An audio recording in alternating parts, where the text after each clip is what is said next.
Вітаю, мене звати Ганна Черненко, я журналістка. Я працюю в кількох медійних проєктах, як українських, так і іноземних. Я працюю в Харкові і Харківській області. До повномасштабного вторгнення моєю роботою був показ, була фіксація і показ глядачам оперативних новин, що стосуються саме цього регіону. Тепер же вже майже 2 роки після початку повномасштабного вторгнення я показую глядачам війну в усіх її проявах. Щораз медійники потенційно можуть опинитися в небезпеці. Ворог часто наносить удари повторно по вже враженим територіям. У цей час там вже працюють фахівці екстрених служб і журналісти.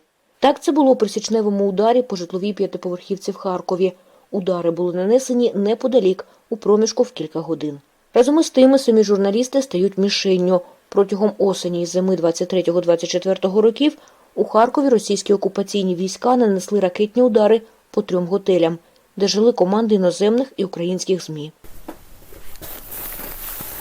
Але сьогодні ніч була тихою для Харкова, і ми їдемо на заплановану зйомку, їдемо на передову, там відстань до ворога зовсім невелика, тому аптечка, турнікет, засоби захисту – це те, що обов'язково має бути.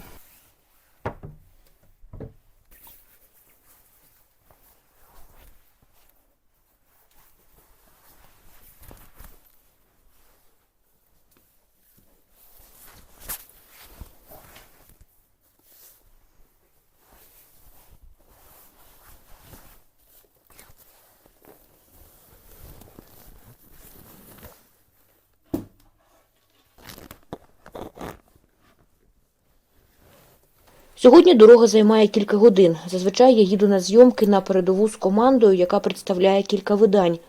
Ми майже завжди працюємо в вирізаному складі. Одна людина може бути журналістом, фотографом, оператором тощо. Так безпечніше, немає натовпу.